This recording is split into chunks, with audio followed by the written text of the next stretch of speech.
Everyone, I'm back finally. Took me a while because the new school season around here just started and everything got really busy. So I've been on the road a bit.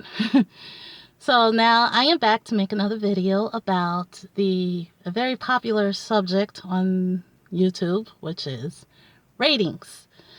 And before I get started, let me address the first video about exchange leasing because I've been getting replies that a couple of you haven't gotten approved, and I myself couldn't understand why, because that's what they advertise. You're approved regardless, blah blah blah. um so I looked into it, and I actually got a couple of riders who I took care of, and they told me they applied and didn't get approved either. And as it turns out, it's because they either had bankruptcies or repos on their credit history. So when that comes up, then it's automatically not qualified. So, and I considered taking that video down because it's misleading now. I only went by my own experience because my credit, as I said before, is not is not good. I would never have gotten approved for this car if I went through regular channels to do it. So I wanted to help you guys get the same kind of privilege, and apparently it didn't work for some of you. So for that, I apologize. I'm going to leave it there, the video there, because I still consider exchange leasing to be a very good resource if you don't have those issues. Okay? So, like I said, I'm sorry, but that was a clarification I had gotten on it. Okay, now let's get started on ratings. Ratings.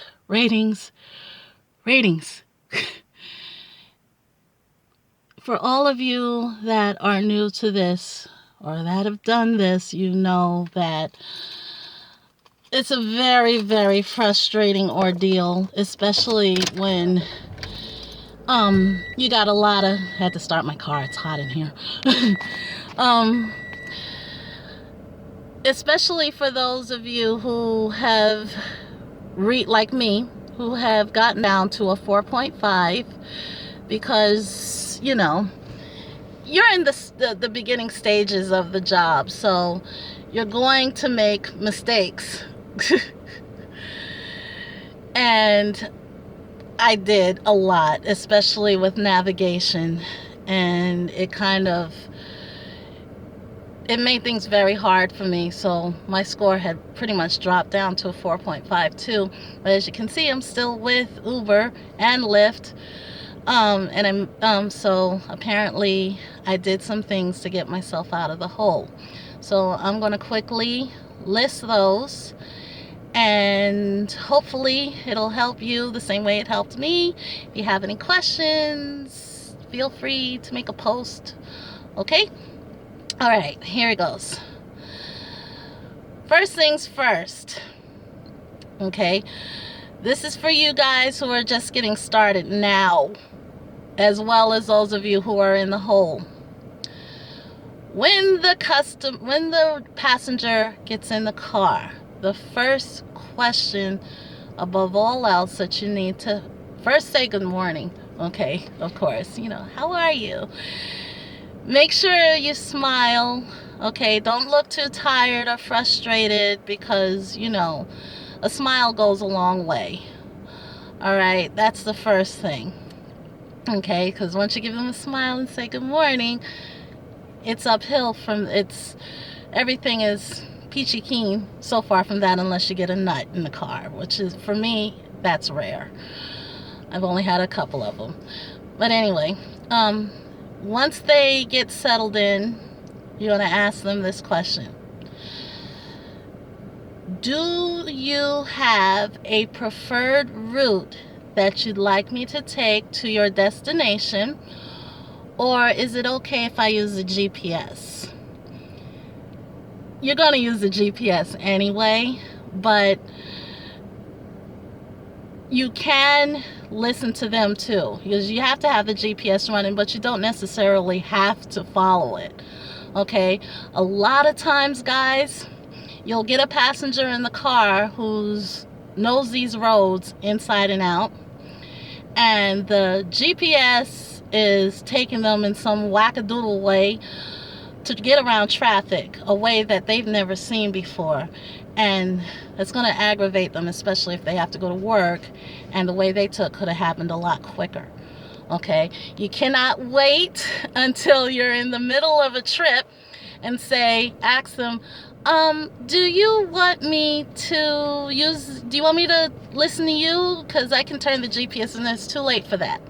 Don't ask them in the middle, because now you sound like you're being sarcastic. Okay? At the very beginning, ask them that question, because what will end up happening is, if they say go ahead and use the GPS, then whatever the GPS does from that point on, they already gave you permission to do it, so it's on them now, not you. Okay? Secondly, conversation. The one thing that I noticed when I get good ratings is keep them talking. Engage somehow. Try to build some kind of a rapport. Okay? And whatever they tell you, this is the secret. Whatever they tell you, it's all about them. Everybody's favorite subject in life is me. Me, me, me. My hair, my face, my job, my car, my family, my education. It's all about me, okay? People enjoy talking about themselves. So it's okay to ask some questions like, oh, am I taking you to work? What kind of work you do? Wow, that's impressive. Boy, you must make a lot there. Well, you know what, girl? If they say that it's not that much, well, you know what? At least you've got something. You don't know how long it took me to find a good paying job that I could live off of. If they're making a lot of money, you're like, wow, I'm going to get there someday. Women like to talk about their family. Ask about their children. You have children? Oh, how many you got? Really? Well, I got kids too. Let's exchange stories about how well our kids are doing in school. But remember, talk less about you, more about them. Keep the compliments coming. They love that. Okay? Keep the compliments coming. Always, always, always be complimenting them. I don't care what it is. Make up something. Learn how to be positive, because the more you bring them up, the less bad they are. If they're having a bad day, it's going to bring them up.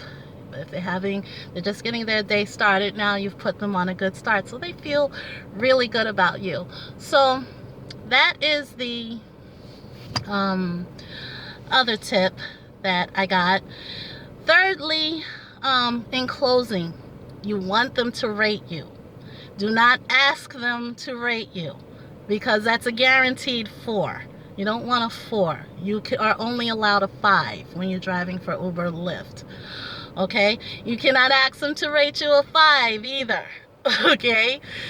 Because if you tell them, please rate us, you just killed it. They're giving you a 4 or a 3 or a neutral, because they think all that stuff is not going to hurt you. Okay, and passengers, if you're listening to this, please understand, it's in reality for Uber and Lyft, it's a thumbs up or a thumbs down, really. So if it's not good, if it's not a 5, the rest stinks. Okay, that's the way we're rated. Okay, so we're not going to ask them we're not even going to tell them that. I can tell them that because I'm making the video. But you cannot tell them that directly. So in closing, and one more tip, only say this to somebody you've connected with. If the person was insistent on being quiet the whole time, or they weren't in a good mood no matter what you said or did or didn't do, don't tell them this. Just let them go. They'll forget to rate and let them go on about their business. But in closing, you tell them, you know what? It was really good talking to you. Thank you for being so pleasant. You know, this was a really great ride. And just for that, I'm going to rate you a 5. Because you're rating them. And then they walk away like, oh, thank you. And now, not only are they going to remember to rate you, they feel they want to return the favor and give you a 5 as well. So that's the only way you can close it. It's worked for me so many times. It was that last piece that I'm giving you guys right now that got me out of the 4.5 zone. Okay, it just happened a couple of weeks ago. And I am now at a 4.7. I'm at a 4.9 with Lyft because I joined Lyft later than I did Uber. So by the time I got with Lyft, all the mistakes that I was going to make, I made with Uber and didn't make with Lyft. So, all right, that's all I can give you for now. I've run out of time. So, if this was helpful to you, like my video. If you're just considering driving for Uber and Lyft, I have the links down below. Okay, and send me questions, comments. I am open to hear it. Okay, have a good day, everyone. Bye.